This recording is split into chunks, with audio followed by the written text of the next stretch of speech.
বারুণী মেলায় মিলে গেল ঠাকুর পরিবার।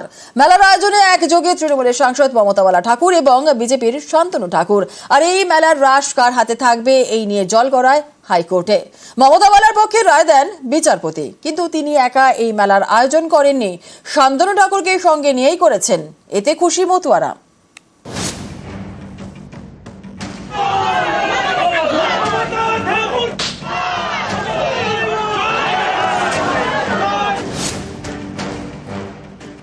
আমরা চাই যে ভক্তরা এখানে আসছে, ওদের একটা কমিটি আছে, আমাদের কমিটি আছে, সেটাকে মিলে বসে যৌথভাবে একটা সুন্দরভাবে মেলাটা পরিচালনা করা, যাতে দূর দূরান্ত থেকে যে ভক্তরা আসে তাদের জন্য কোনো পরিষেবায় অসুবিধা না হয়। অ্যাকচুয়ালি মেলা যৌথ বা অযৌথের কোনো ব্যাপার নেই।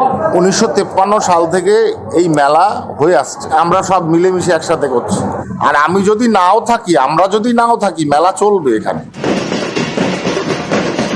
উত্তর 24 পরগনার ঠাকুরনগরে ঠাকুর বাড়ি মতুয়া সমাজের সংঘাধিপতিদের বাড়ি। এই বাড়ি রাজনীতির লড়াইয়ে আড়াআড়ি ভাগ হয়েছে। এক পক্ষ বিজেপিতে, আরেক পক্ষ তৃণমূলে। বিজেপি সাংসদ তথা কেন্দ্রীয় প্রতিমন্ত্রী শান্তনু ঠাকুর, তার ভাই সুব্রত ঠাকুর গাইঘাটার বিজেপি বিধায়ক।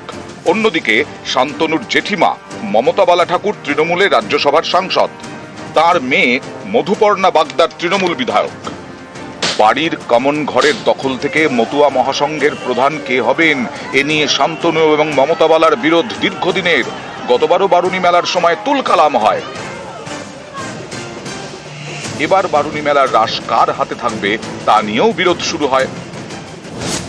তৃণমূল পরিচালিত জেলা পরিষদ মমতা বালা ঠাকুরকে মেলা আয়োজনের অনুমতি দেয়। একে চ্যালেঞ্জ করে কলকাতা হাইকোর্টে যান শান্তনু ঠাকুর। গত মঙ্গলবার শান্তনুর মামলা খারিজ করে দেয় হাইকোর্ট। বারুণী মেলার দায়িত্ব পান মমতা বালা ঠাকুর। হাইকোর্টের ছাড়পত্র পেলেও একা মেলার আয়োজন করছেন না মমতা বালা, শান্তনুকেও ডেকে নিয়েছেন। দুপক্ষ একযোগে এবার বারুণী মেলার আয়োজন করছে।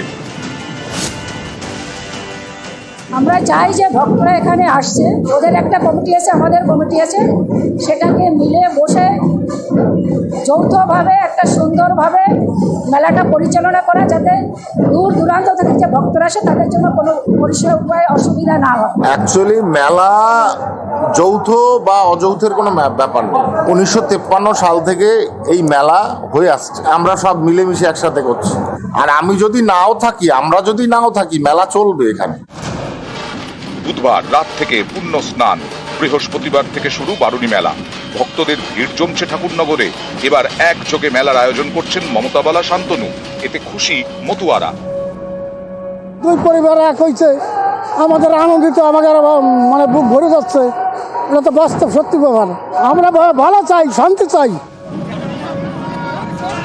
এই মতুয়া সমাজেরই প্রতিনিধি হরিণঘাটার বিজেপি বিধায়ক অসীম সরকার। বুধবার তিনি ঠাকুরনগরে যান, মমতা বালা ঠাকুরকে প্রণাম করেন। আজ আমি আনন্দে উদ্বেলিত হয়ে গেছি। আজ দুই পরিবারই এক যৌথভাবে তারা সম্মিলিত অবস্থায় মহামেলার আয়োজন করেছেন। সেই মহা আনন্দে আমি সবাইকে প্রণাম করছি, সবাইকে প্রণাম করছি। হরিবল। এখানে তো বিধায়কের ব্যাপার না, এটা ভক্ত এবং ভগবানের মহামিলন, মা সন্তানের ব্যাপার। সংসার থাকলে গোলমাল হয়, ভুল বোঝাবুঝি হয়। গতবার যেভাবে যে তাণ্ডব হয়েছিল, ভক্তরা সঙ্গে সঙ্গে বেরিয়ে চলে গেল, কিন্তু আবার সেই ভক্তরা ফিরে এসছে আনন্দে নিয়ে। এরই মাঝে চাঞ্চল্যকর দাবি করেছেন শান্তনু ঠাকুর। বিএসএফকে অলরেডি তৎপরতার জন্য বলা হয়েছে, স্টেট গভর্নমেন্টের পুলিশও যাতে তৎপরতা করে তার জন্য বলা হয়েছে। কেননা এত বড় একটা জমায়েত, এখানে যে কোনো উগ্রপন্থীবাদ, জামাতপন্থীবাদ এরা এখানে সমস্যা তৈরি করতেই পারে। এবার প্রচুর নিরাপত্তার ব্যবস্থা রয়েছে।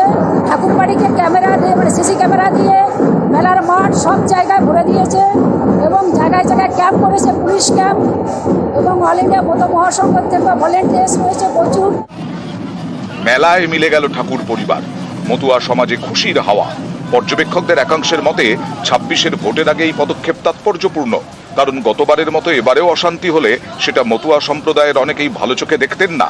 পাশাপাশি যেভাবে হাইকোর্টের সবুজ সংকেত পেয়েও শান্তনু ঠাকুরকে সঙ্গে নিয়ে বারুণী মেলার আয়োজনে উদ্যোগী হলেন মমতা বালা, তাতে মতুয়াদের মধ্যে তাঁর ভাবমূর্তিও উজ্জ্বল হওয়ার সম্ভাবনা। অনিরুদ্ধ কীর্তনিয়া, নিউজ 18 বাংলা।